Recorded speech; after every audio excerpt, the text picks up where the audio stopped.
네, 시청자 여러분 안녕하십니까? 시사토론 이종효입니다. 550조 원 규모의 세계 3대 연기금을 보유하고 있는 국민연금공단 기금운용본부의 전북 이전이 실현됐습니다. 그동안 금융 불모지였던 전북으로의 이전을 우려하는 시각이 많았고 공사와 논란 등의 우여곡절도 겪었는데요. 하지만 금융 인프라 구축과 상생 발전하기 위한 전북의 노력은 해결해야 할 과제로 남았습니다. 시사토론 오늘은 기금운용본부 전북 이전의 의미를 짚어보고 상생 발전하기 위한 방안 등에 대해 토론해보는 시간 갖겠습니다. 그럼 오늘 함께해 주실 토론자 여러분들 소개해드리겠습니다. 김광수 국민의당 국회의원 나오셨습니다. 예, 반갑습니다.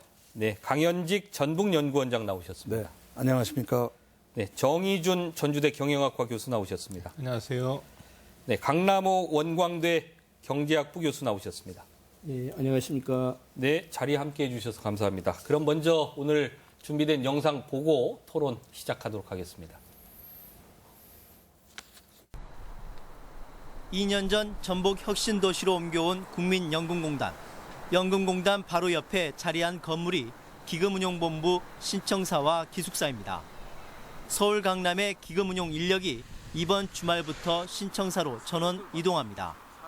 기금본부는 국민들이 낸 국민연금 보험료를 굴려 적립금을 불리는 전문 투자 조직으로 전 직원은 300명 정도입니다. 이들이 운용하는 적립금은 지난해 11월 기준 545조 원, 세계 연기금 가운데 세 번째로 큰 규모입니다. 기금운용본부는 적립금을 주식이나 채권, 부동산 등에 투자해 수익을 올립니다. 현재 적립금의 56%가 채권에 투자되고 있고 주식 투자의 경우 역시 56%를 외부 위탁운용사에 맡기고 있습니다.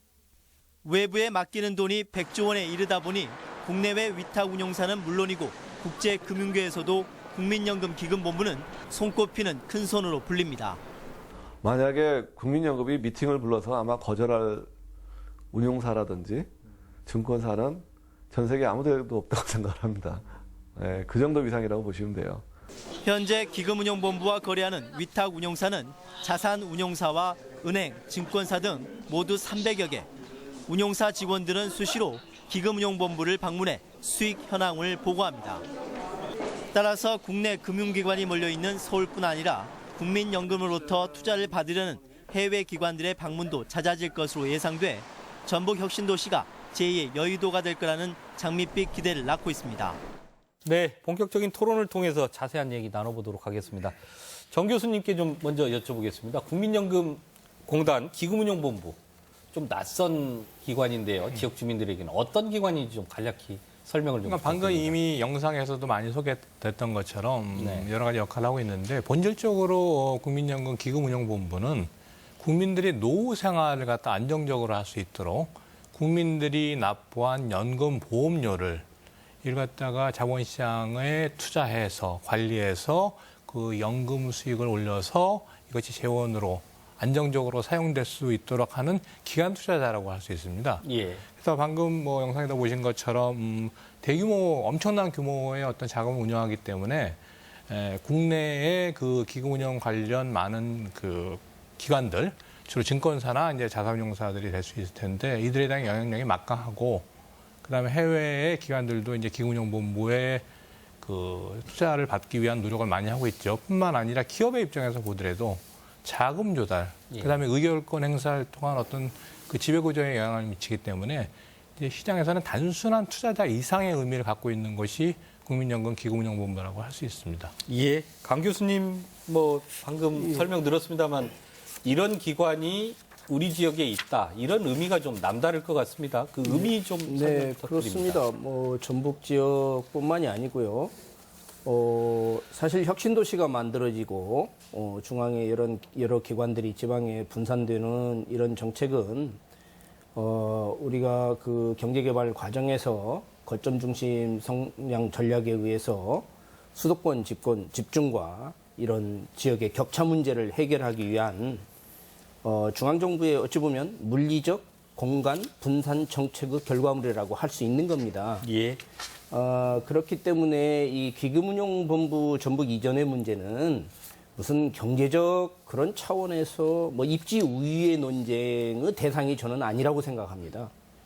이것은 소위 국가의 균형 있는 발전을 위한 지역 격차의 벽을 뛰어넘을 수 있는 이런 하나의 단초이고 예.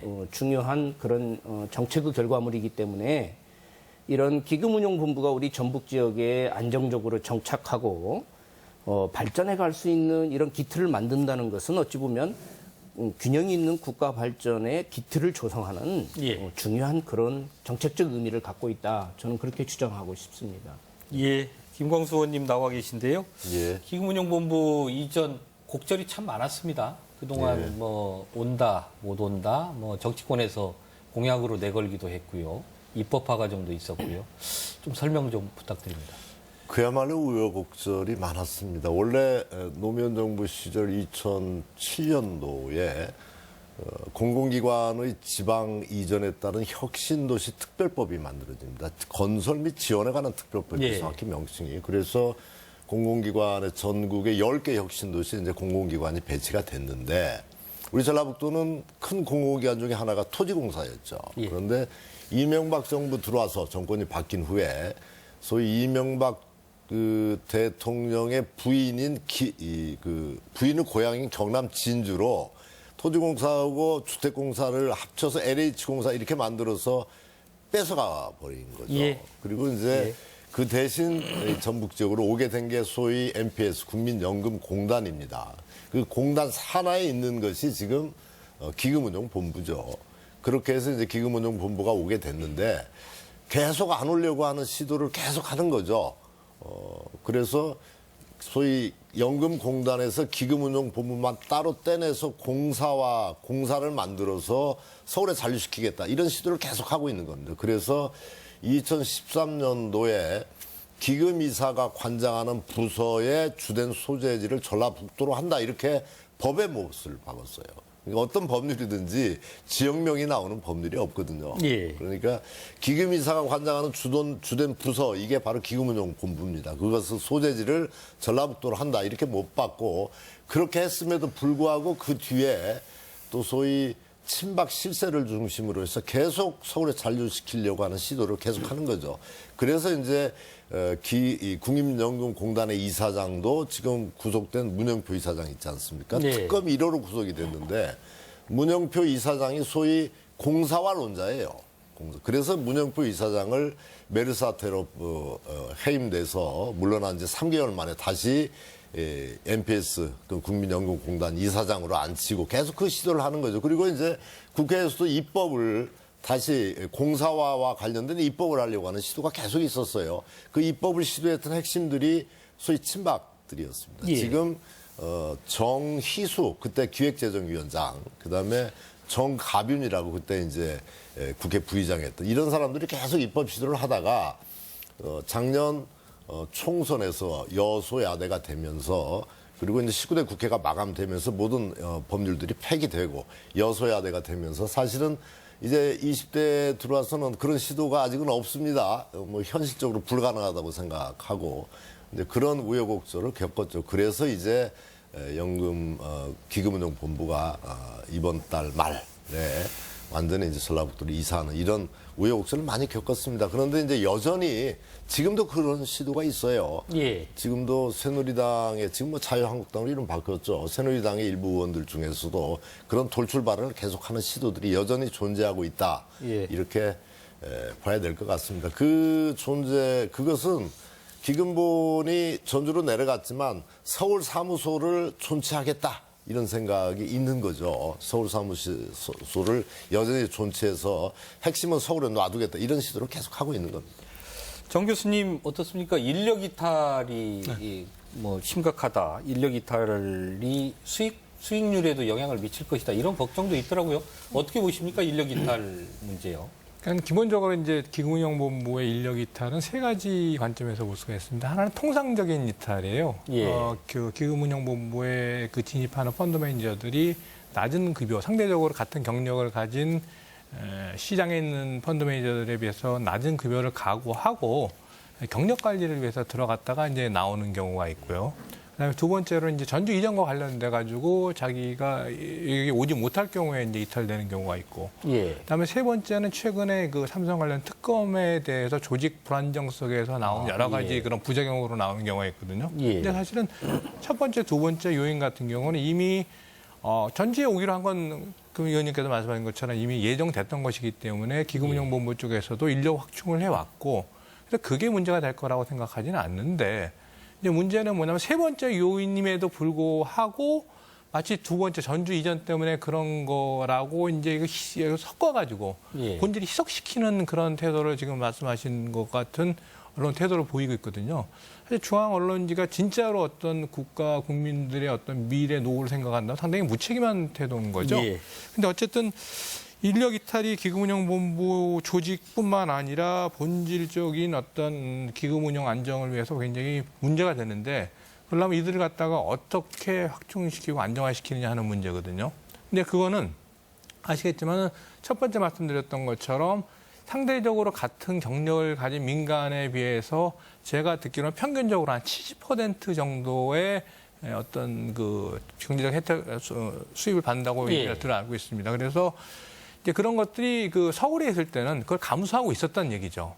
그런데 이제 전주에 오게 되면은 본인 스스로는 최소한 경력이 단절된다든가 아니면 어떤 정보 중심주의라 이탈됐다든가 생활의 변화 이런 것들이 생기기 때문에 서울에서 감수하려던 그런 불이익을 더 이상 원치 않을 거란 말이죠. 그러면 그걸 갖다가 이제 정상적인 통상적인 방법으로 하려면 거기에 상응하는 보수의 어떤 상향 조정이 필요한데 예.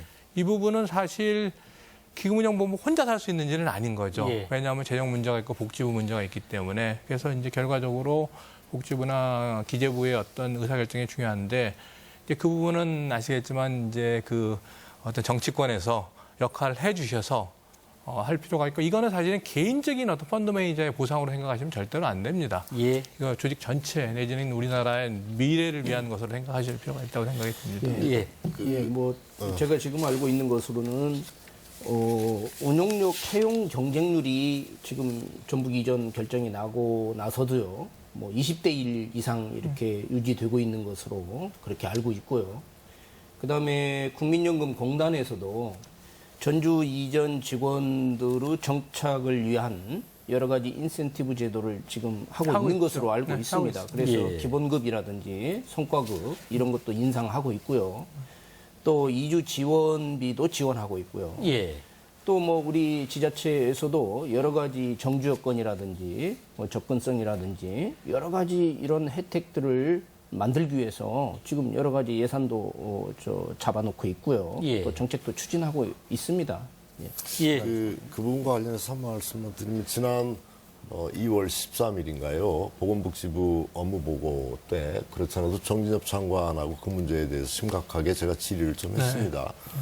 이탈이 가속화되는 측면이 일부 있는데 이에 대한 대책을 정확히 마련해야 된다.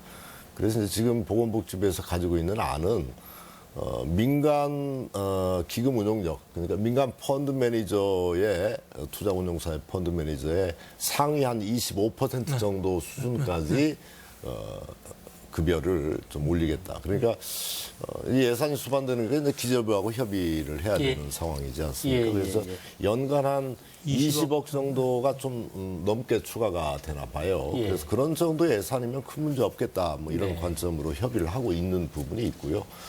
정확히 아까 말씀하신 대로 지금 이탈은 계속 상시적으로 있었어요. 예. 2015년에도 15명이 넘게 있었고 작년에도 한 30여 명. 그다음에 이제 올해 전주로 이전하면서 한 20여 명이 이탈하려고 하는 움직임이 있다. 뭐 이런 내부 것이 있는데 가장 중요한 건 사실은 작년에 내부의 정보 유출과 관련해서 수사를 직원들이 받은 상황들도 있었고, 소위 말하자면 정권 차원의 그 범죄 수단으로 악용된 부분들이 있지 않습니까? 정확히 삼성물산과 제일모직 합병 과정 속에서 경영권 승계해서 역할을 해주고, 근데 그런 과정 속에서 연금이 제 역할을 못했던 측면, 이게 불안정하게 직원들의 여러 가지 동요가 일어날 수밖에 없는 측면, 외적인 측면들을 사실은 정권이 제공해 줬던 측면이 큰 거죠. 네. 그래서 이탈 문제가 크게 나왔던 거지. 단순히 지방으로 이전한다고 그래서 이탈 문제가 가속화됐다 뭐 이렇게 생각하지는 않습니다. 지금 말씀들 하셨는데요. 이 통계가 하나 있습니다. 이 통상적 이탈이라는 데다 통계가. 국회에서 이것도 조사한 건데요. 2010년부터 16년까지 기금운용보험 퇴직자가 83명이랍니다. 예. 79.5%가 금융기관을 재취업을 한 거예요. 그리고 아까 말한 대로 경력 쌓고 또 자기 스펙과 그 인연을 만들어가지고 금융기관에 가서 자금을 유치하는 그런 거죠. 그리고 퇴직자 63%가 근속기간이 3년입니다. 불과 3년에. 결국은 아까 말씀하신 게 이게 통계로 다 입증이 되는 겁니다. 결국은 자기 몸값 올려가지고 운용사에 가서 그 일을 하는 거죠.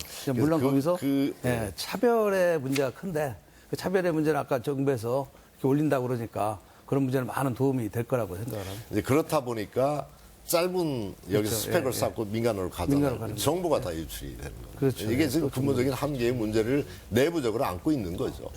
네, 강현중 원장님 말씀하신 김에 예, 그러니까 지금 그 급여 상향이 네, 필요하다 이런 부분은 정부가 좀 해야 될 문제인 것 같고요. 지역 차원에서 좀 그 대책이 없을까요? 지역에서는 이제 여러 가지 대책을 생각할 수가 있는데요. 그러니까 이 문제가 꼭 전라북도 온다는 게 아니라 그 고질적으로 갖고 있는 문제거든요. 그렇지만 저희 지역에서는 사실 정주 여건 문제를 예. 크게 생각하지 않을 수 없습니다. 예. 정주 여건은 뭐 일반적으로 뭐 이주 정착금을 준다 할지 다 예산이 수반되는 문제거든요. 그런데 이제 직원으로 대상으로 해서 뭐 그 개선 뭐 세금에 약간 지방세 문제랄지 그런 문제 때문에 무엇보다도 그 사람들이 요구하는 게 문화와 이 편의시설입니다. 근데 사실 우리 혁신도 아직 부족한 게 많거든요. 그에 대한 문화와 편의시설. 또 사람들이 올 때 가장 중요히 생각하는 게 교육 문제입니다. 예. 자녀들의 교육 문제에 대해서 무슨 전라북도 할 수 있으면 많이 그 도와주고 또 이거에 그 거기에 종사하는 사람들이 나이 든 사람들 젊은 사람들이 많습니다.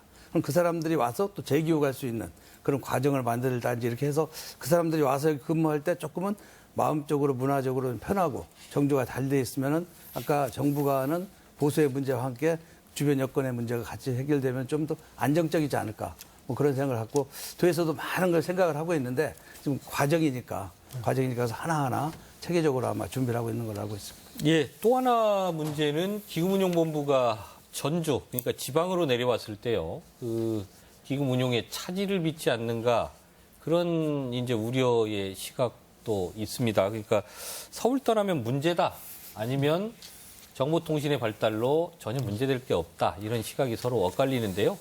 이 부분은 어떻게 생각하시는지, 요 부분은 전주의 문제가 아니라 우리나라 전체의 문제 아닙니까? 그래서 이 부분 어떻게 바라보시는지 정 교수님. 예. 기본적으로 이렇게 그 통신수단의 발달이 금융허브에 미치는 영향에 대해서는 학술적으로 굉장히 어떤 논쟁거리입니다. 예. 그래서 이제 뭐 아주 통신기술이 발달하면은 뭐 허브라는 개념 자체가 의미가 없다. 그래도 어떤 센터가 있고 거기에 어떤 그 인적 어떤 교류가 있어야 그 의미가 있다라고 하는데 그런 학문적인 논쟁을 다 떠나서라도 현실을 보면 사실은 현재 그 기금운용본부가 서울 강남에 있거든요. 그럼에도 불구하고 같은 서울에 있는 여의도에 있는 그 많은 그 자본시장 관계자들이 수시로 말하자면 기금운용본부를 왔다 갔다 한다는 얘기가 되는 거죠. 예. 그거는 이제 어쨌든 통신수단으로는 넘을 수 없는 어떤 대면적인 어떤 질적인 금융 서비스가 필요하다라는 것이고 그걸 갖다가 이제 부정할 수는 없는 것 같아요. 그리고 예. 이제 그거는 정도의 차이는 있지만 다른 나라의 큰 기금이라든가 기관 투자자들도 마찬가지인 거고요.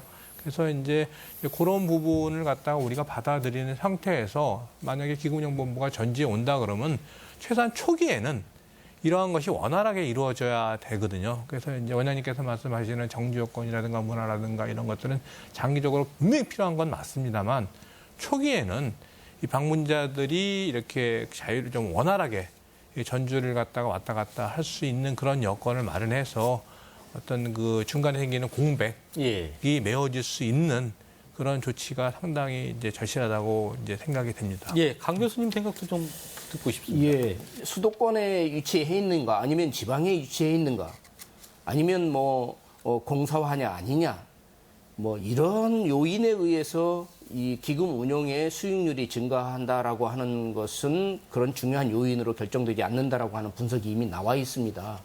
그러니까 기금 운용의 수익성을 증대시키는 중요한 요인은 그거보다는 오히려 전문성의 증대라든지 또 독립성의 확보라든지 투명성의 어떤 확보라든지 이런 것들이 중요한 요소이지 기금운용본부의 위치가 뭐 수도권에 있는가 대도시에 있는가 또는 뭐 지방에 있는가 소도시에 있는가 이런 것이 중요한 요소가 아니라는 점을 강조하고 싶습니다. 기금본부 관한 최근 언론 보도를 보면 뭐 세계에서 유일하다. 지역에 있는 기금운용본부는 5시간, 뭐 왕복 5시간 말씀하셨는데요. 해외 사례도 좀 있을 것 같습니다. 해외 사례는 제가 이제 기금운용본부는 아니지만은 이 글로벌 운용사가 있습니다. 850조의 자산을 굴립니다. 엄청난 거죠. 이게 이제 플랭클린 템플런사인데요. 그 사가 뉴욕 월가에 있다가 그걸 떠났습니다. 캘리포니아 쪽으로요. 떠나서 지금 하는데 굉장히 직원이나 모든 게 아주 만족을 한답니다. 날씨도 좋죠. 쾌적하죠. 정주 여건으로서. 또 그리고 산마테오 그에 있는데 투자 철학도 큰 형성을 하는데 영향을 줬다고 그래요. 이 회사는 남들은 팔 때 사고 살 때 판다. 역발상 투자를 한 걸로 아주 유명을 합니다. 그러니까 단기 매매랄지 이렇게 쫓아가는 월가의 성리에 떠나서 긴 안목으로, 긴 호흡으로 결국은 기금운용본부가 가져가야 될 투자 방법이거든요, 이게. 그래서 그런 식으로 하다 보니까 직원들의 만족도도 높고 또 수익률도 좋아지고 그리고 시장에 붙이면 흔들리지 않고 그래서 상당히 성공한 회사로 자리 잡고 있습니다. 작년에는 이게 한 90만 제곱미터의 캠퍼스를 조성해가지고 자체 인력을 하고 나름대로 그 지역에서 안착하고 성장 전략을 모셔가는 그런 회사도 있습니다. 그래서 굳이 기금운용본부가 지방에 온다는 게 우리 사실 서울 가면 5시간 하는데 굉장히 가까워졌거든요. 그게 큰 무리는 되지 않는다. 저는 뭐 그렇게 생각을 하고 있습니다. 한 가지만 말씀드리면 아까 오프닝 멘트에서 그 말씀을 하시던데 기금운용본부에서 미팅을 신청하는데 오지 않을 금융사가 어디 있겠냐고 오지 않을 기업이 어디 있겠냐고 그 말씀은 뭐냐면 돈을 여기서 가지고 있는 겁니다. 여기서 돈을 굴리는 곳입니다.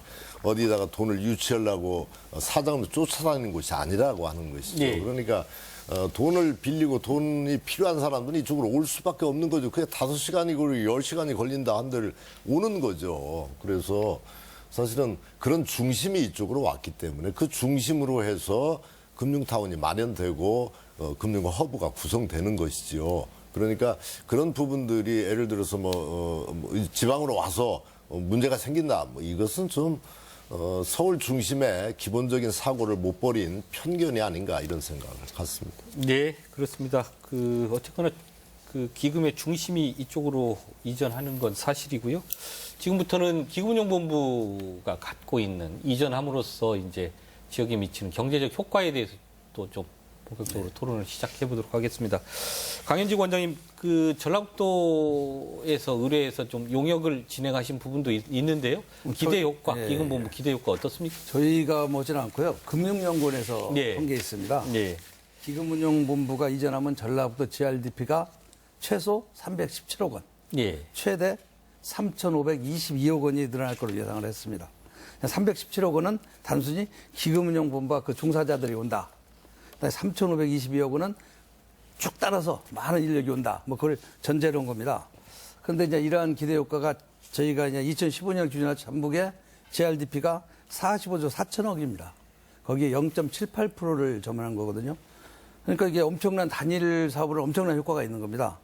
물론 이제 이것은 산업 구조 측면에서 또 이거 산업 구조 측면에서 보면 이 기금운용본부가 하면서 금융산업이 막 일취월장하고 클 수는 없습니다. 그러나 그것이 바탕이 돼서 그 효과를 극대화하게 된다면 전라북도가 추구하기는 농업, 농생명 모든 산업들이 충분히 그 성장 기반을 구축할 수 있다. 저는 그렇게 봅니다. 정 교수님께서도 그 관련 용역 연구를 좀 진행하신 걸로 알고 있는데요. 조금 보충해 주시죠. 저도 금융연구원에서 하던 연구 용역 시절과 비슷한 시기의 영역을 갖다 했었기 때문에 이제 원장님께서 얘기하셨던 내용이 아마 전라북도 특화 금융산업 발전 방안에 나온 얘기인데 그 약간의 이제 수정이 필요한 거는 아까 수치들이 기금운용본부의 이전뿐만 아니라 국민연금공단 전체 이전에 대한 효과로서 그렇게 됐었고요. 그리고 이제 그 부분은 사실은요. 원장님도 수치를 얘기했지만 굉장히 편차가 큰 숫자입니다. 편차가 큰 숫자이기 때문에 이것이 일정한 조건이 충족됐을 때 이러한 효과가 있다라고 금융연구원에서 얘기했기 때문에 사실 굉장히 컨디셔널한 것입니다. 그래서 예. 결과적으로 볼 때는 기금운용본부나 국민연금공단을 이전을 통해서 얻을 수 있는 효과는 결과적으로 보면 전라북도가 어떠한 노력을 하느냐에 따라서 완전히 달라질 수 있다라는 것입니다. 예. 그랬을 때 이제 이 그 전라북도의 노력이 어떤 이제 채널을 통해서 이루어지느냐는 건 두 가지 관점에서 볼 수 있는데, 하나는 금융산업의 발전 관점에서 볼 수 있고, 예. 하나는 이제 기금운용본부의 거대 자금이 이 전라북도의 실물 경제에 투자되는 그런 투자 효과를 통해서 볼 수가 있는 거죠.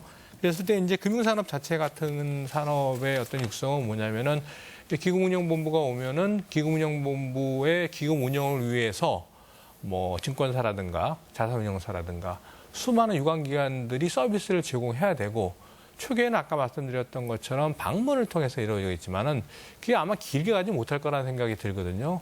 결국은 아까 말씀드린 것처럼 대면 서비스 필요하고, 그러면 이 전북 지역에서 예. 이 금융산업이 자체적으로 육성되거나 아니면 그쪽에서 이전이 돼야 예. 기금운용본부 쪽에서도 아마 자기네들이 원하는 서비스를 받을 수가 있을 겁니다. 그러다 보면 이제 고부가 가치, 금융산업이라는 것 자체가 고부가 가치거든요. 고부가 가치 창출이 되고 고급 인력들이 필요할 것이기 때문에 이걸 통해서 이제 금융 생태계가 형성이 돼서 자체적으로 금융산업이 성장이 될 필요가 있고, 그다음에 이제 실물 파급 효과는 기금운용본부 아까 수치에도 나왔었지만 기금운용본부가 운영하는 자금 중에 상당 부분은 이제 주식이나 채권처럼 전통적 투자 자산이지만 한 11% 정도가 대체 투자라고 하는 것에 투자되고 있습니다. 그거는 뭐 인프라라든가 이제 벤처기업이라든가 여러 가지 어떤 그 실물 자산 투자가 많은 그 내용을 이루고 있는데, 이 경우에 이제 전라북도에서도 이 부분은 이제 전라북도가 그 기금운용부가 투자 대안을 갖다가 마련을 해야 돼요. 무조건 투자해달라 그럴 수는 없는 것이고요. 예. 그래서 이제 전라북도가 어떤 그 투자 그 대안들을 발굴해서 기금운용본부에 투자를 갖다가 유도한다면은 그 실물 경제에 큰 영향을 미칠 수가 있는데, 이제 그 대표적인 것이 아마 새만금 사업 관련된 부분이라든가 농생명 분야, 예. 그다음에 탄소 산업, 이런 것들이 현재 이제 전라북도의 정책 방향과 맞아떨어지는 이제 투자 대안들이라고 생각이 됩니다. 예, 강 교수님 어떻습니까? 그 기대 효과 우리가 전북이 충분히 달성할 수 있으려면 또 어떤 조건들이 필요하다고 보십니까? 그러게 뭐 비슷한 관점인데요. 예. 뭐 다양하게 뭐 기대 효과들이 나타날 수 있죠. 이렇게 뭐 직접 투자 효과도 있고요. 여러 가지가 있겠지만은 우선 그 4차 산업혁명과 관련해서 어떤 전라북도의 산업 구조를 어떤 신산업 구조로 전환시키는데 가장 중요한 역동적인 역할을 할 것이라고 보고요. 네. 또 뭐 청년 일자리 창출이라든지요. 또 뭐 출산율이라든지 또는 뭐 전라북도로 그 생산성 있는 그런 인구들이 유입하는 효과라든지, 또 뭐 전북 지역의 여러 가지 그 교육기관에서 이런 전문 인력들을 양성하는 다양한 프로그램을 육성한다든지, 뭐 어찌 됐든 뭐 다양한 효과들이 나타날 것은 뭐 당연한 겁니다. 예. 그런데 이제 정 교수님께서도 말씀하셨지만 이런 다양한 효과들이 나타나려면 적극적인 투자가 이루어져야 된다라는 거죠. 그러면 투자를 할 수 있도록 그런 어떤 유인을 만들어야 된다는 겁니다. 이제 그러기 위해서는 저는 여러 가지 그 노력들이 필요하다. 예를 들면 뭐 입지 지원에서부터 시설 지원, 또 무슨 뭐 고용 지원, 또 교육 지원, 또 뭐 조세 내지는 뭐 규제에 관한 여러 가지 인센티브 조치들, 또 재정 행정적 여러 가지 그런 어떤 편의성, 예. 이런 다양한 이런 정책적 노력들이 이루어진다면 저는 뭐 전북 지역이 안고 있는 그동안의 뭐 역사적 차별, 뭐 여러 가지 얘기합니다만 예. 비수도권에서의 차별, 그리고 또 호남이라는 차별, 호남 중에서도 광주 권역이 아닌 예. 전북 지역이라고 하는 이런 삼중 역사적 차별을 해결할 수 있는 뭐 엄청난 그런 에너지가 되지 않을까 그렇게 기대됩니다. 예. 강현직 원장님 좀 예. 여쭤보겠습니다. 그 요약하면 좀 자산운용사가 동반 이전하면서 지역 경제가 활성화되는 이런 효과를 기대하는 시각도 있고요. 또 하나는 지역에서 어떤 파급 효과, 지역에 투자할 수 있는 이런 파급 효과를 기대하는 부분도 있는 것 같습니다. 전라북도에 금융기관을 유치할 수 있을 거라는 이런 전망도 있는데요. 어떻게 보십니까? 기금운용본부를 상대로 거래하는 기관이 약 400개에 이릅니다. 예. 운영사가 한 290여 개 뭐 해서요. 그런 금융사들이 한꺼번에 올지 아까 대면 그 조사 중요하다고 했지만은 그런지 모르지만 그러나 어쨌든 그 사람들 기금운용과 연관하기 위해서는 사무소 최소한 지점 정도는 설치하지 않을까 생각을 합니다. 근데 금융사를 유치하기 위해서는 좀 금융사의 특성을 우리가 분석할 필요가 또 있습니다. 예를 들어서 해외를 대상으로 한 국공채나 이런 부동산 펀드, 뭐 예를 들어서 주식 파생 상품을 특정 부분으로 돼 있는 그 금융사들은 조금 더 내려오기가 크고 또 기금운용본부의 자금과 밀접하기 때문에 큰 여기다 사무실을 차릴 수 있을 것입니다. 그냥 그런 것들을 한번 보고요. 그다음에 그 우리가 유치 기업, 유치 그 금융사의 규모랄지 기능 같은 것을 잘 파악을 해서 일단 초기에는 집중하고 선택할 필요가 있지 않느냐 뭐 이런 생각을 갖습니다. 예를 들면 이제 캐나다의 캘걸리 같은 경우는 동배 토론토나 몬트리올이 이미 금융 중심지로 성장을 했습니다. 근데 거기서 생각을 해서 에너지 관련 금융 서비스를 제공하기 시작하면서 특화형 금융 중심지로도 성장한 이런 사례가 있습니다. 그래서 저희는 아까도 여러분들 말씀하셨지만은 저희가 갖고 있는 새만금과 농생명, 특히 농생명이 굉장히 중요합니다. 혁신도시 자체로 왔기 때문에 혁신도시에 농생명 본부가 대한민국에 모든 게 와 있거든요. 거기가 예. 손잡고 그것을 기업화시키고 금융화시킬 수 있는 그러한 특화 금융 중심지로 간다면은 충분히 초기서부터 어느 정도 그 기반을 다지기가 쉽지 않을까 그런 생각을 하고 있습니다. 예. 정 교수님, 전라북도에 이제 따라올 것이다. 지역 본부들이, 자산 운용사들이 따라올 것이다. 너무 장밋빛 환상 아니냐, 이런 시각도 있습니다. 어떻게 보십니까? 좀. 근데 이 부분을 접근할 때는요. 예. 이 기금운용본부와 거기에 수반되는 서비스를 제공하는 유관기관들의 본질을 갖다가 이해할 필요가 있는데요. 예. 이제 이 분야는 굉장히 자본주의적이라는 그 특성을 갖다 감안해야 된다는 것입니다. 기본적으로 만약에 이제 뭐 도에서도 뭐 이걸 하고 이랬을 때 뭐 온다 안 온다 여러 가지 설문조사도 있고 그런데 중요한 것은 만약에 안 온다면 왜 안 오느냐 이거죠. 예. 그건 간단한 거예요. 여기에다가 본사를 옮기긴 힘들어요. 증권사는 더더욱이 그렇고 자산운용사는 작기 때문에 못 옵니다. 근데 여기서 최소한 뭐 또 본부단이라든가 뭐 지역사무소 같은 걸 만든다 그랬을 때 과연 그들 입장에서 봤을 때는 이전을 해서 기금운용본부에 대한 금융서비스를 제공하는 데 들어가는 비용과 대비 수익을 갖다 비교를 하게 될 것이고 만약에 비용 대비 수익이 더 많지 않다고 생각을 하면 당연히 올라고 생각을 안 하는 거죠. 그렇기 때문에 우리가 그들이 오게 하게 하려고 그러면은 이 부분을 갖다 개선시켜줘야 되는 겁니다. 그러면 이걸 어떻게 해야 되느냐. 첫 번째로 제가 생각할 수 있는 건 사실은 기금운용본부의 그 거래기관에 대한 서비스 수수료는 상당히 짠 걸로 알려져 있거든요. 예. 짠 걸로 알려져 있습니다. 근데 그게 그럴 수밖에 없는 것이 사실은 우리가 기금운용본부가 크긴 하지만 국가에서 관리하는 연기금이 한두 개가 아니고 기금운용본부가 특별히 해줄 수는 없는 상황이라 이제 상당히 그 국가의 감독을 받아가지고 짠데 지금 그걸 가지고는 지금 이전을 해가지고 올 수가 없거든요. 그렇기 때문에 이제 제가 생각할 때는 어떤 이런 수수료 부분을 갖다가 기금운용본부의 특성을 반영해서 어느 정도 그 수수료를 갖다가 융통성 있게 적용할 수 있는 그런 어떤 조치가 필요하고 그다음에 아까도 말씀드린 것처럼 기금운용본부 입장에서 보더라도 아마 상시 대면 서비스를 제공하는 필요성을 분명히 느끼게 될 것입니다. 그랬을 때 기금운용본부가 거래 기관을 갖다 선정할 때 이렇게 여기 상주하면서 상시 대면 서비스를 제공하는 기관에 대해서는 거래기관 선정 시 가산점을 부여하는 이런 것들이 조치가 된다면은 지금은 안 온다고 하더라도 자기네들이 업무 여건이라든가 수익 개선이 된다 그러면은 충분히 올 수가 있고 궁극적으로 제가 생각하는 부분은 뭐냐면요. 이전도 중요하지만 이전도 중요한 더 중요한 것은 뭐냐면은 그런 서비스를 제공할 수 있는 어떤 금융업이 여기서 자체적으로 생성돼서 이 부분은 어떻게 가능하냐. 예. 지금 여의도에 근무하는 전라북도 출신의 어떤 전문 금융 인력과 그 전북의 금융 자원이 합쳐져서 이것이 재생적으로 이렇게 금융기관이 설치돼서 이것들이 금융 생태계를 갖다 구성해야만이 장기적으로 발전할 수 있고 자립적인 그 발전이 발전하는 거지 마냥 그냥 그쪽에서 이렇게 하는 건 또 한계가 있다고 생각하거든요. 그러니까 단기적인 과제와 장기적인 과제에 좀 차이가 있다고 생각이 듭니다. 두 가지 말씀해 주신 것 같습니다. 하나는 업무 현지화 부분 말씀하신 것 같고 또 하나는 자생적으로 여기에 그 자산 운용사 내지는 금융기관이 좀 만들어져야 된다 이런 말씀하셨는데요.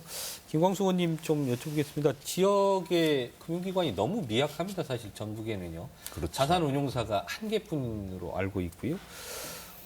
정치권 차원, 제도적 차원에서 조금 이전한 김에 지원이 필요할 것 같은데요. 어떻게 보십니까? 원래 아까 제가 초두에 말씀드린 공공기관은 지방 이전에 따른 혁신도시 건설 및 지원에 관한 특별법이에요. 그러니까 혁신도시에 이전된 공공기관들이 지역에 안착하고 지역의 어떤 산학연 클러스터를 조성해서 특성화될 수 있도록 계속 지원하겠다라고 하는 법률인데 예. 그걸 지금 소위 이명박 박근혜 정부 들어와서 오히려 전국 균형 발전의 논리가 거꾸로 수도권 유통기업이 생길 정도로 이렇게 다 무너져 버렸단 말이죠. 그러니까 그 전 정부의 를 부정하면서 생긴 일이죠. 근데 이제 여전히 앞으로 이제 그 법적 제도적 그 완비뿐만이 아니고 또는 재정적인 지원을 통해서 각 지역으로 이전된 공공기관들이 지역의 클러스터를 형성하면서 정착할 수 있도록 정책적인 지원, 재정적인 지원 이것이 반드시 뒷자리에 된다. 새로 들어선 신정부에서는 이것이 상당히 중요한 정책적 국가 아젠다로 설정돼야 된다 이렇게 생각하고 있고요. 아까 정 교수님 말씀하신 것과 관련해서 한 가지만 좀 부연 드리면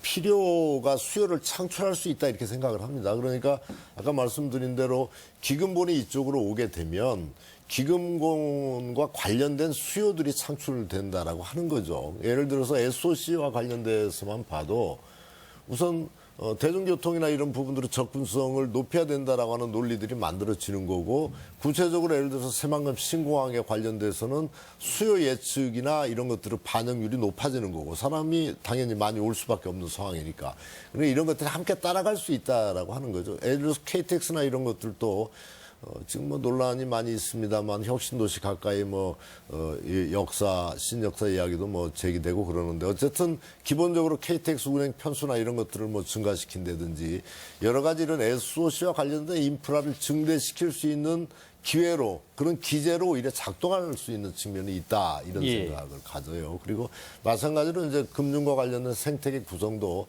그런 측면에서 지역이 좀 금방 이렇게 그런 생태계가 바로 조성되리라 이렇게 생각하지는 않습니다. 그렇지만 이런 수요들이 창출되어 가면서 이런 것들이 만들어지지 않을까 이런 생각을 갖습니다. 예, 강현직 원장님 추가로 하실 말씀. 저희가 조금 특화된 금융을 생각한다면요, 이 금융 중심지법이라는 게 있다고 합니다. 그래가지고 현재 서울이 1금융 중심지, 부산 2금융 중심지 되는데 저희 전북을 제3금융 중심지로 지정받는.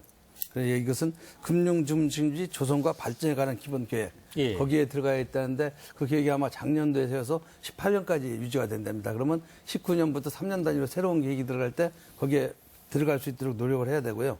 그러면 어떤 금융 중심지로 만들 것이냐 거기에 되는데 계속 얘기하고 있지만 아무래도 농생명, 농업을 특화하는 금융 중심지로 될 필요가 있다. 현재 농생명 산업을 저희 도에서 전라북도에서 제일 선두의 산업을 생각을 하는데 이제 농업도 첨단화되고 자꾸 규모가 커졌습니다. 여태까지 농업은 다 작다 이렇게 생각했는데 그렇지 않고 이제는 농업도 자금이 필요하다. 여태까지는 간접 자본 조달이랄지 또는 정책금융 위주로 농업이 발전되어 왔는데 이제는 이 큰 덩어리를 하려면 직접 조달 같은 게 필요합니다. 그러면 그것을 할 수 있는 창구를 여기 이 혁신도시에 만들자. 그게 지금 우리가 갖고 있는 여건에 가장 부합한 것이 아니냐. 그래서 제3 금융 중심지로 이제 대선이 있으니까 새로 된 후보가 공약을 하든지 해서 그 임기 중에 지정을 받고 그 농생명을 위한 또는 그 산업을 할 수 있는 하나의 기반의 직접 조달 창구를 만든다. 예를 들어서 그러면 이제 하나의 그런 중심지가 되면은 정부의 정책을 받아서 국제금융센터도 건립하고 그 분야의 금융기관을 직접 하고 그건 토대가 되고 그렇게 되면은 농생명 바이오 거래소 조금 생소합니다만은 그런 것까지 확대를 하게 되면은 이 금융 중심지로서의 농생명 금융중심지에서의 앵커 역할을 충분히 할 수 있지 않을까. 그래서 전라북도만의 특화금융을 생각한다면 그런 방향으로 우리가 일관되게 좀 정책을 세워서 중앙정부와 협력을 해서 나가면 어떨까 하는 생각입니다. 예, 기금운용본부 전북 이전에 따른 기대 효과에 대해서 토론하고 있는데요. 여기서 잠시 저희들이 준비한 또 자료 화면 하나 더 보시고 또 토론 이어가도록 하겠습니다. 국민연금 기금운용본부 신청사 바로 옆에는 36,000제곱미터의 꽤 넓은 땅이 있습니다.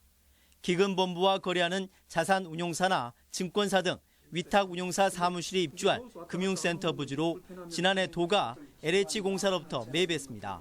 자산운용사가 업무 성격상 저희 전주에 와야 될 경우가 많거든요. 그러면 저희는 사무실이라든지 이런 것을 좀 만들어서 도는 금융타운이 재기능을 할 경우 지역 내 총생산은 최대 3,500억 원, 투자도 5,500억 원까지 늘어날 거라는 장밋빛 전망을 내놓았습니다. 전북 지역이 그 대내 외적 연계성이 굉장히 높아지게 되고 그거를 따라서 결국에는 어떤 경제 파급 효과가 더 양산되는. 하지만 이 같은 수치는 어디까지나 전망일 뿐입니다. 최근 연구 영역을 통해 수요 조사를 해보니 기금본부가 이전할 전북혁신도시의 직원을 파견하거나 지점을 내겠다는 금융사는 거의 없는 것으로 파악됐습니다. 한 1년에 4번 정도가 될 텐데 올라오신다는 얘기가 있고요. 왜냐하면 이제 거기를 하루를 버려버리면은 투자 판단을 하는 데 있어서 좀 나쁜 영향을 줄 수 있는 부분이 있기 때문에 실제로 한국거래소 이전을 계기로 제2금융허브를 기대하며 국내외 금융사 유치에 나섰던 부산시는 수년이 지나도록 이렇다 할 성과를 내지 못하고 있습니다. 따라서 전문가들은 금융사 스스로 내려오게 할 유인책이 필요하다고 강조합니다. 전주에 있는 아니면 전주 근처에 있는 그 자산운용사에도 일부 이렇게 자금을 배정하게 된다 그러면은 거래기간 선정 시 가산점을 부여하거나 혹은 거래 수수료 및 운용 보수를 우대하는 등의 조치가 필요하다고. 결국 도는 혁신도시를 당초 연기금 중심 금융타운에서 농생명을 결합한 농생명 특화 금융타운으로 재설계하고 있습니다. 농협자회사나 농업정책보험금융원 같은 기관들을 추가 유치하고 농생명 거래소를 설립한다는 구상입니다. 혁신도시 농생명 관련 기관들을 활용하겠다는 전략이지만 사실상 구체성이나 실현 가능성이 낮아 금융타운 구상에 대한 근본적인 대안 마련이 필요하다는 지적입니다. 네, 저희들이 이미 토론에서 다룬 내용도 지금 나온 것 같습니다. 그 강현지 원장님 어떻습니까? 금융타운 조성 계획이 있는데요. 조금 더 구체적으로. 그 주에서는 그 기금운용본부 이전을 계기로 연기금 클러스터 조성, 그다음에 증권사나 운용사 등 자산운용 관련 금융기관의 직접화 이런 걸 통해서 그 경쟁력을 강화하고 농생명 산업 기반을 위한 금융 인프라 확대 등 그런 금융 중심지 기반을 그 조성하기 위한 목적으로 그 계획을 추진하고 있습니다. 기본 구상을 보면 약 2천억 원 정도를 들여서 2027년까지 혁신도시 내에 그 클러스터 용지에다가 그 전북 금융 비즈니스 센터를 건립할 내용입니다. 이 비즈니스 센터가 건립되면 크게 세 가지 기능을 할 거라고 생각하는데요. 아무래도 가장 큰 기능은 거래사나 금융기업을 유치해서 업무 지원 및 회의 공간. 그다음에 두 번째는 고급 금융 인력을 양성하는 하나의 그 교육기관으로서의 금융 전문 대학원들. 또 하나는 요즘에 굉장히 그 정보가 빨리 갑니다. 그래서 이 모니터링을 하고 금융 동향을 분석하고 대응 방안을 모색하는 그런 연구소. 이런 세 가지 기능을 그 국제 금융 그 비즈니스 센터에 그 입주시키겠다는 거기서 하겠다는 그런 생각을 하고 있고요. 또 이와는 별도로 행재정적 지원에 대해서 많은 검토를 지금 하고 있습니다. 이때까지 나온 많은 얘기들이 아마 거기에 포함되지 않을까 생각하고요. 그러다 보면 아까 말한 그 금융 중심지 지정을 위한 그런 큰 로드맵으로 도는 차분히 준비를 하고 있습니다. 예, 계획은 잘 세워져 있는 것 같고요. 다만 이제 자산운용사, 금융권에서 어떻게 이걸 받아들이고 있는지는 더 생각해 봐야 될 부분인 것 같고요. 정치권 차원에서도 지원 대책이 좀 있는 것으로 알고 있습니다. 전라북도의 금융타운 조성 계획, 어떤 지원 계획이 있으신지요? 아직은 뭐 정치권의 구체적인 정책적 각 단위별 지원 계획이 만들어진 건 아니고요. 일단 정치권에서는 이 금융 클러스터를 어떻게 조성할 것인가 이게 이제 전북의 새로운 어떤 성장 동력이라고 생각을 하죠. 예. 그래서 이번 대선에서 전북의 어떤 주요 공약으로 채택을 해서 실제 정치 쪽에서 정책적인 대안들이 큰 틀에서의 지원이 나올 수 있는 부분들을 어떻게 찾아낼까 이런 것들이 좀 고민을 하고 있고요.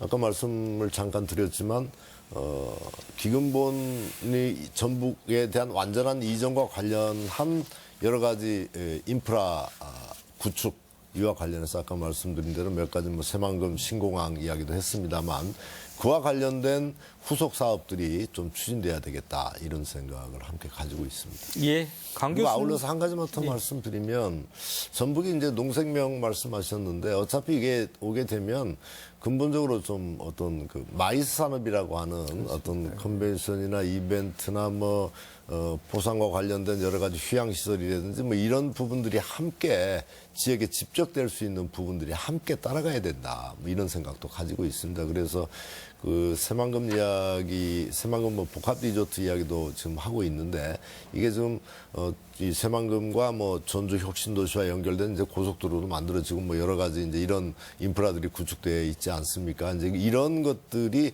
전체적으로 함께 조화롭게 같이 가야 이게 성공할 수 있는 거지. 우리 전북 지역에 그냥 금융이라고 하는 부분만 독자적으로 갈 수 있는 부분은 아니라고 생각이 들어요. 예, 강 교수님, 정 교수님, 뭐 추가로 보완할 어떤 인프라 대책이나 이런 것들 조언하실 부분이 있으신가요? 뭐 단기적인 어떤 부분들이 있긴 한데 그거는 예. 이제 아무래도 도에서 예. 좀 실무적인 관점에서 해결해야 될 부분들이 있는 것 같습니다. 이제 그 부분은 좀 더 협의를 해서 뭐 해결해야 되겠죠. 네. 예. 기금운용본부가 최근에 또 논란이 되고 있는 게요. 그 기금운용본부의 독립성이 보장되고 있는지 진정한 진정하게 국민을 위한 기금으로서 복무하고 있는지 이런 부분이 있습니다. 삼성 합병 문제에 관해서도 지금 검찰의 수사를 받고 있는 것도 사실이고요. 이 부분 잠깐 좀 짚어보도록 하겠습니다. 김광수 의원님께 좀 여쭤봐야 될 것 같은데요. 예, 예. 어떻게 바라보셨고 또 어떤 그 조금 이 기금운용본부에 대한 독립성 문제를 뭐 해결해야 될 그런 과제들도 안고 있는데요.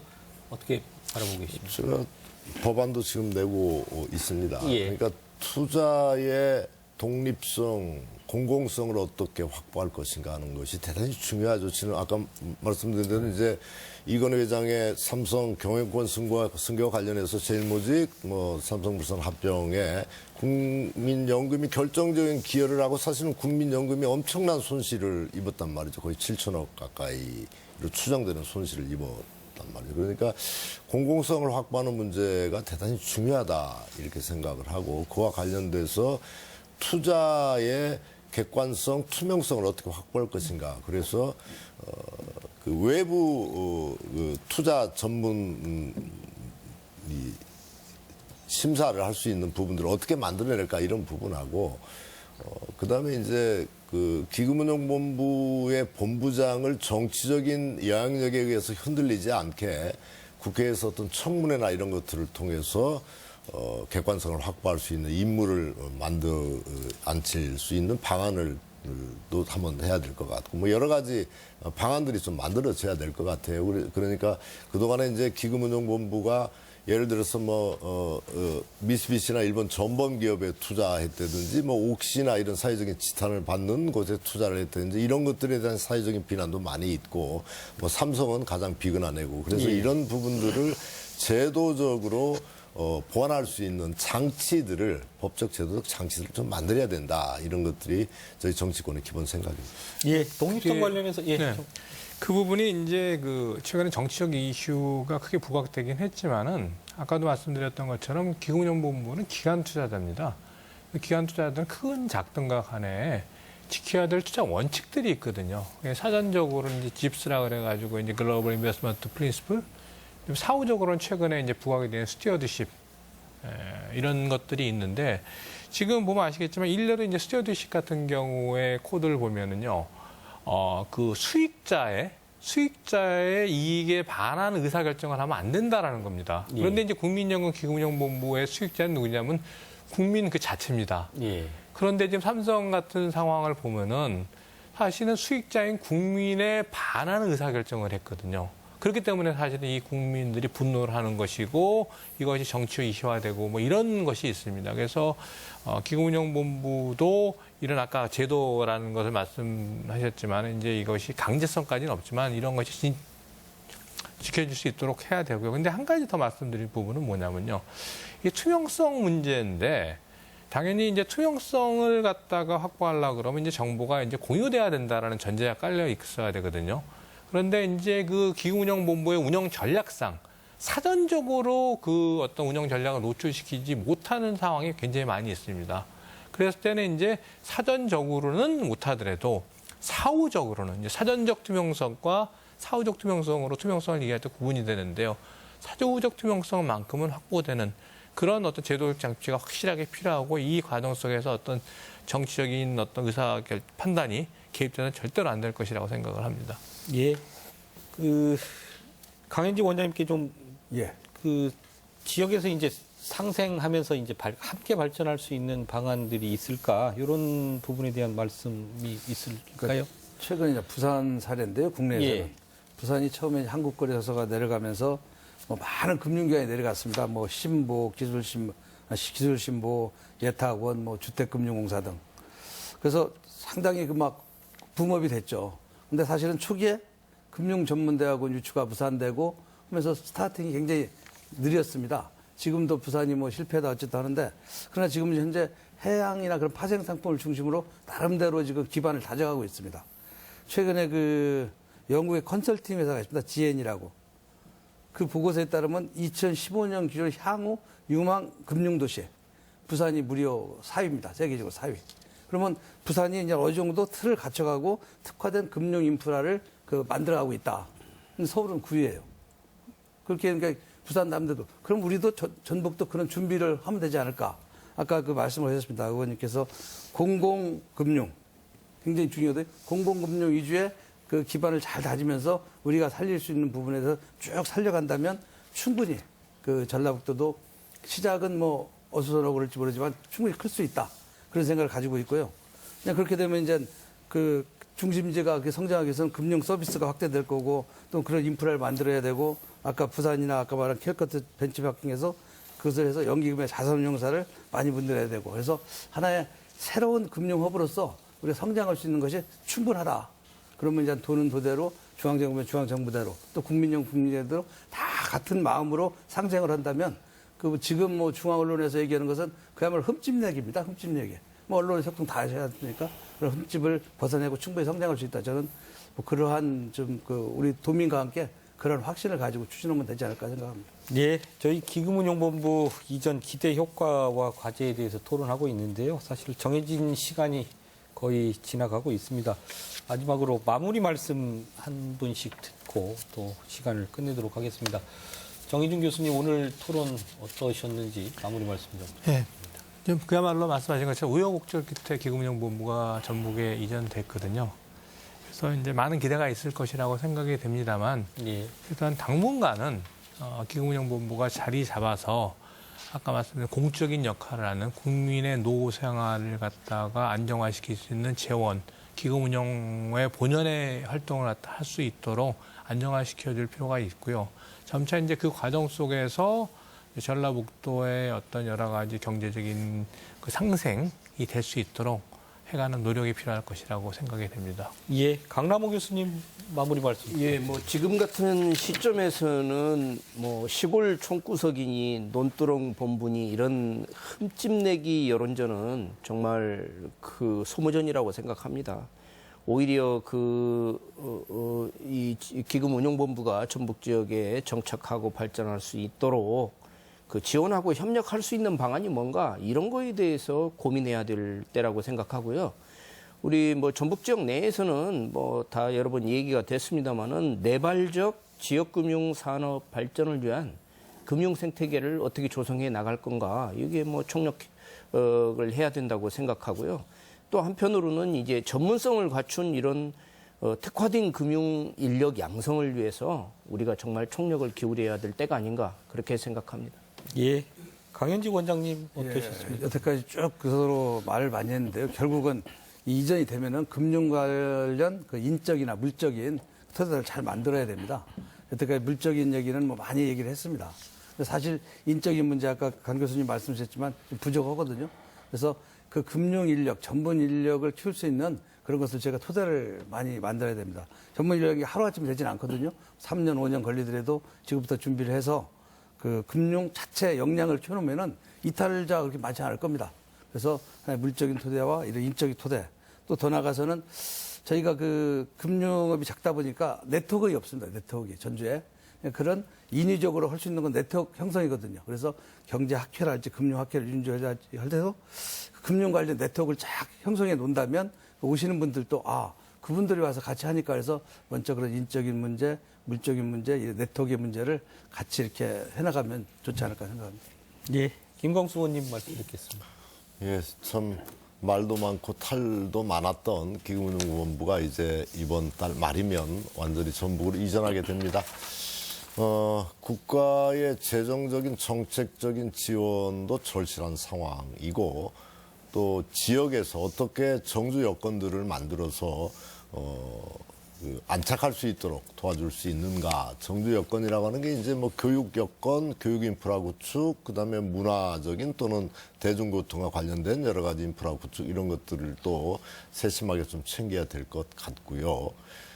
또 가장 중요한 것은 지역에서 안착하는데 이 기금운용본부나 또는 지방자치단체나 힘을 또 함께 모아가려고 하는 의지도 또 대단히 중요하다 이렇게 생각을 합니다. 앞으로 정치권에서도 적극적인 지원들을 통해서 기금본이 전라북도에 안착할 수 있도록 하는데 힘을 모으겠다 이런 말씀을 드리겠습니다.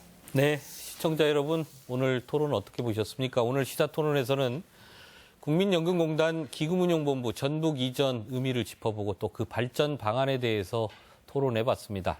기금운용본부 전북 이전에 대한 기대가 크지만 또 한편으로는 금융산업에 대한 전북의 인프라는 아직 걸음마 수준인 것 같습니다. 모쪼록 발등에 불이 된 전북 금융인프라 구축을 위한 힘을 모으고 또 기금운용본부도 지금의 문제를 극복하고 한 단계 도약할 수 있도록 기대해 보겠습니다. 오늘 토론 여기서 마치겠습니다. 시청해 주신 시청자 여러분, 또 함께해 주신 토론자 여러분 고맙습니다.